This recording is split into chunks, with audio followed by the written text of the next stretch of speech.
Thank you very much, Professor Mishal. Food for thought. Let me call upon Jibril Rajoub. The floor is yours, sir.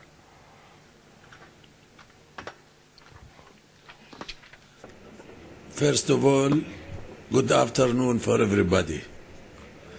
I think that it's a surprise for a lot of people to have a Palestinian leader in this conference or Congress, Kinus. But I would like to say, first of all, thanks to those who invited me, Mr. Amos Yadlin, Fufit Sadaga, who made it possible to come and to talk on behalf of the neighboring people to the state of Israel. I came here motivated by two reasons. The first one, I think and I believe that we have to talk to each other and we have to listen to each other, and this should be mutual. We have to talk from the bottom of our hearts, from our stomachs, about our suffering, but also we have to listen by our mind to your concerns. This is, for me, a principle. Second, I believe as a person that there are facts in this too arduous conflict. The first fact is the solution for this conflict is a political one. It's not a military, it's not an ideological, it's not an economic.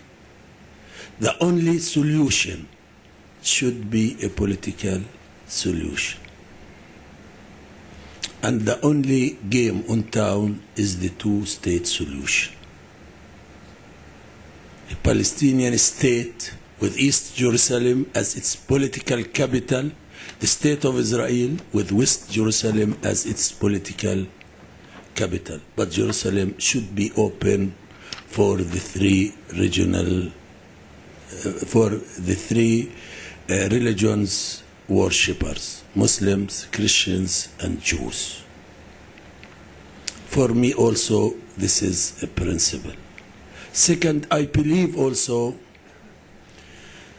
that security first approach, economic peace, is not the right way to make business with us Palestinians. Security concern for the Israelis is also my concern in a future Palestinian state. As for this reason, security should be part of a comprehensive concept, including the political aspiration of the Palestinian people. Third, unilateral did not make business, did not assure anything for neither of us, neither for the Israelis nor for the Palestinians. As for this reason, I think that the bilateral engagement to start making business together is the only way. But confidence, trust is not existing. As for this reason, we are in need of a third party. First of all, who is relevant, who has his interests, but I think who should be one of the best trustees for both sides. And I think that Uncle Sam is the potential mediator to bridge the gap between us and you. As a Palestinian who suffered a lot of this conflict, who also has in mind a space and a place to the other side's concerns, which is security, official recognition, and demographic concern. I believe that two-states solution through negotiations could meet the security challenges for the Israelis and could meet independence and sovereignty for the Palestinian future state. I don't think that we can break the status quo through just keeping talking about unilateral initiatives. Who wants to continue talking or acting means he is pushing us to remain in the same vicious circle. And on this, I have to emphasize to everybody that you cannot enjoy occupation, you cannot enjoy expanding settlements, you cannot enjoy all those aggressions which I think most of you, the majority of you, and I'm very glad to hear from Gilad Sher that more or about 70% of the Israelis, and I believe in that, want to see a two-state solution. Plus, minus, I don't think this is the issue. The issue is the principle.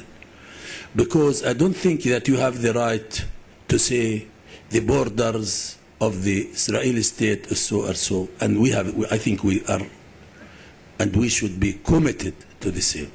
67 borders, according to international legitimacy, should be the borders of the two states, Palestine for the Palestinian people and Israel for the Israeli people. And you can call your state whatever you want. But the solution means ending the conflict and ending the demands. And the Arab initiative, I think, deliver collective recognition by the Arab world, collective security arrangements for this settlement, and collective solution, agreed solution for the crucial of this conflict, which is the issue of the refugees. As for this reason, I believe that it's up to the Israelis now to decide what do they want. They want to continue this occupation. They want to continue their expansionist policies, building settlements, expanding new existing ones, and letting those settlers whom I think some of them, maybe most of them, are behaving as terrorists, humiliating, attacking, burning, uprooting, and sometimes even killing on behalf of you. Words in Hebrew. A priori, I'd rather speak in Hebrew, but I was told to do it in English. I'm addressing you, Israelis, telling you, listen, I'm your neighbor. I'm sure that you know better about America compared to what's happening in Ramallah or in Nablus. Guys, we are neighbors. None of us has chosen the other to be a neighbor, but we have no alternative but to live together. And if we make peace, the quicker we make peace for the sake of our children and grandchildren, believe you me, we shall be saving blood, suffering, and death to all of us. Guys, you can't dictate the whims of your right upon us. I believe that you failed, and we can't dictate the whims of some of our elements, because if we thought that we could, we failed. And the time has come to draw the proper conclusions and manage this conflict in order to reach an agreement. To manage the conflict. Actually, to settle the conflict. Once again, Amos Yadlin, I truly thank you. I thank your team, and I hope that quite soon we see people just like you on our part who will be speaking. There are many people who know nothing about you, and you've got many people who know nothing about what's happening in the Palestinian side. I wish you that next year you will be celebrating your Independence Day, and we too will be celebrating the independence of an independent Palestinian state within the 67 boundaries. And this is a condition for both of us to live in peace and security. And thank you very much. Thank you very